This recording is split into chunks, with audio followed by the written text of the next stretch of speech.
Okay, next up is the latest film from controversial figure yet lauded and legendary director Roman Polanski. And I guess you could say that it's fitting that so far, out of the two out of the three best films I've seen so far this year have come from two of the all-time great directors, Martin Scorsese and Roman Polanski. This film is called Ghost Rider, or The Ghost Rider, I guess is the proper title. And this is a tense, binding suspense film, and Polanski has really created something here using characters that are easily flawed in many, I guess you could say, psychological ways like we've seen in his older films such as Chinatown back in the 70s starring Jack Nicholson. Fantastic film if you haven't seen it. Now, I guess what I really like about the dynamic here is that he creates a man without much of a past or a life, and in his story, in his personal story, and he becomes begrudgingly intertwined with a man who has all too much of a past and a big life. And that is, of course, former British Prime Minister Adam Lang, played by Pierce Brosnan, and perhaps the greatest performance of his career. He is an all too corrupt ex-British Prime Minister. He wants his story written, and he's hired a seemingly insignificant ghostwriter, played very well by Ewan McGregor, of course, famous for the Star Wars films, the more recent ones.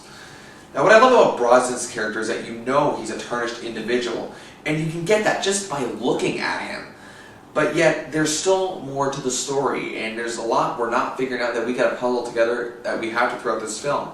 And I love how this is executed, and how Brosnan was the perfect actor to bring this to life. The women in Lang's life are very intriguing as well. His wife, played by Olivia Williams, is the perfect as the tortured politician's wife, and his all-too-loyal aide is very conniving and intelligent. She's played by, of course, Sex and the City alum Kim Cattrall, and without a doubt is her best performance in her entire career. Now, as the ghostwriter begins the project, a new scandal has taken shape. The former PM is now being accused of heinous war crimes, which makes this story all the more interesting.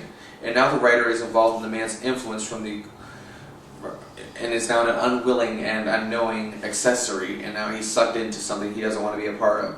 Polanski uses a great deal of influence from the old classic suspense films of the black and white era, and you can really see it here. And how he does this is just so captivating.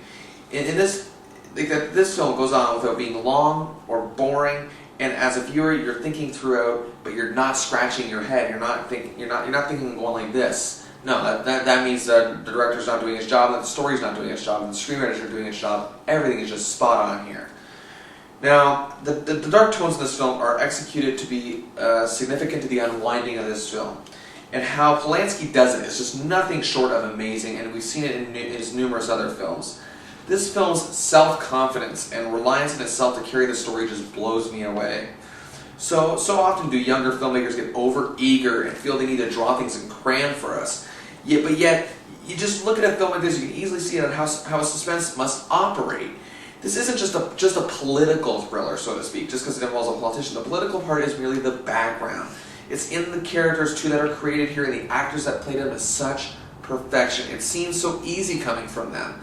But yet, at the same time, you know the effort of everything they have is going into these characters, and I love it.